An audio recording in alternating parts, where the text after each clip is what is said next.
Dalam masa 1 bulan saja, S&P 500 iaitu indeks pasaran saham US telah jatuh hampir 10% daripada tahap tertingginya. Dan harga sesetengah saham macam Tesla telah jatuh melebihi 50%. Kalaulah awak salah satunya yang terkesan, mesti kau tengah panik sekarang. Dan awak mungkin tertanya-tanya, sejauh manakah pasaran boleh jatuh lagi? So, dalam video ini saya akan kongsikan pendapat saya dan apa yang saya tengah buat dalam situasi ini.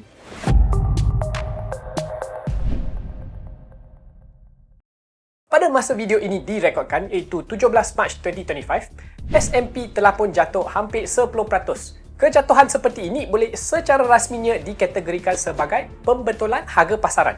Kebanyakannya sudah tentu disebabkan oleh polisi-polisi Trump. Trump serius dah gila, okey? Dia mengenakan tarif bukan saja kepada kawan baik mereka, Kanada dan Mexico. Dia juga mengenakan tarif kepada China, Europe, Australia, UK dan saya dengar Japan pun akan kena. Saya sudah pun buat sebuah video untuk menceritakan implikasi tarif Trump kepada pasaran saham. Inilah yang saya kata dalam video tersebut. Dan sekiranya tarif dikenakan, memang ekonomi US akan terkesan. Saya agak confident kalau Trump melaksanakan tarif yang meluas sekejap saja, pasaran saham Amerika akan menjunam. Walau bagaimanapun, mengikut sejarah, kejatuhan harga pasaran seperti ini adalah biasa. Percaya atau tidak, kita masih belum masuk bear market lagi. Kalau kita nak apply label bear market, pasaran saham kena jatuh lebih daripada 20%. So, sekarang baru je 10%, maybe ada ruang lagi nak turun.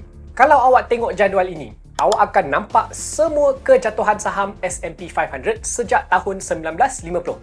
Yang dalam warna merah adalah bear market, iaitu apabila pasaran saham jatuh melebihi daripada 20%. Boleh tak kali ni Trump menghasilkan bear market? Maybe, I don't know. Ada kemungkinannya. Tapi kalau awak tengok nombor biru, itu mewakili market correction yang tidak menjadi bear market. Maksudnya pasaran saham dia jatuh melebihi 10% tapi tak cukup banyak untuk digelar bear market. Kalau awak kira purata semua nombor biru ini, puratanya adalah 14.25. Maksudnya apabila kita ada market correction, secara puratanya awak boleh menjangkakan correction sebanyak 14.25%. So, untuk menjawab soalan, berapa banyak lagi pasaran boleh jatuh? Saya akan kata 4 to 5% lagi. Inilah educated guess saya. Tapi sebelum awak panik, nak jual rumah, nak pinjam alung, jual semua saham, awak tengok dulu carta ini. Ingatlah bahawa dalam jangka panjang, pasaran saham akan sentiasa meningkat. Tapi pasaran tidak akan bergerak dalam garis lurus. Ia selalu naik dan turun.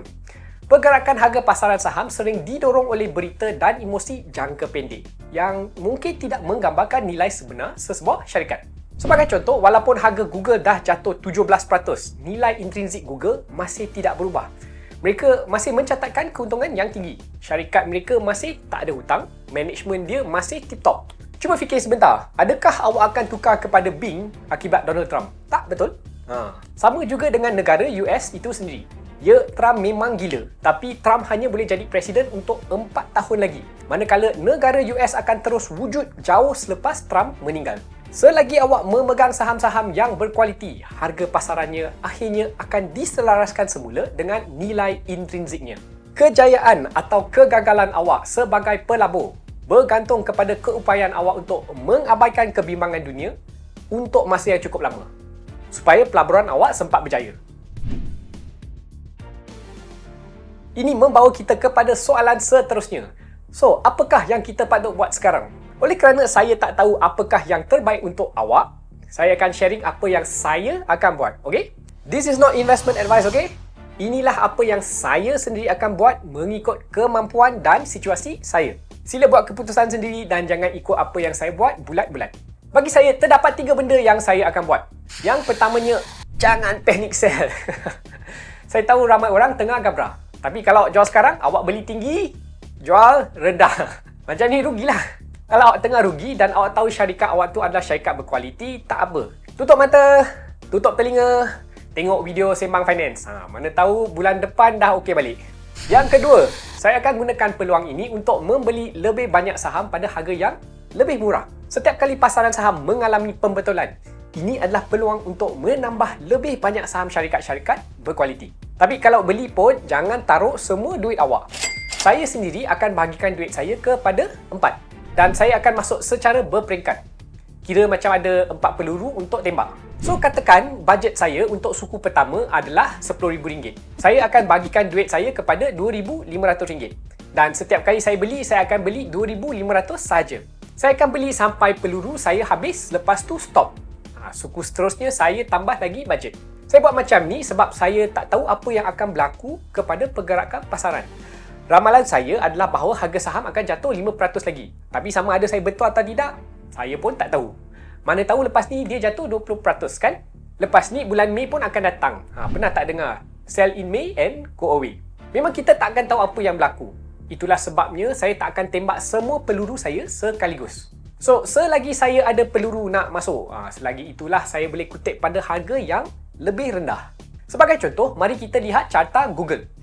Seperti yang awak nampak, saya dah tembak satu peluru di sini, lebih kurang $180.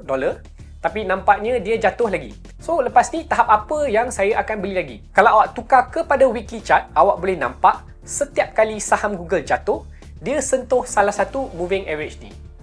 Dia bounce. Nampak ni? Jatuh, bounce. Jatuh, bounce. So, sekarang ni dia jatuh, maybe dia akan bounce sini. Atau sini. Kita tak tahu. Tapi ada kemungkinannya harga boleh sampai tahap ini. So, apa yang saya akan buat? Saya akan letak buy limit sekitar $153 dan satu lagi dekat 135. Lepas tu saya tunggu sahaja. Boring kan cara melabur macam ni? Tapi melabur sepatutnya boring macam ini.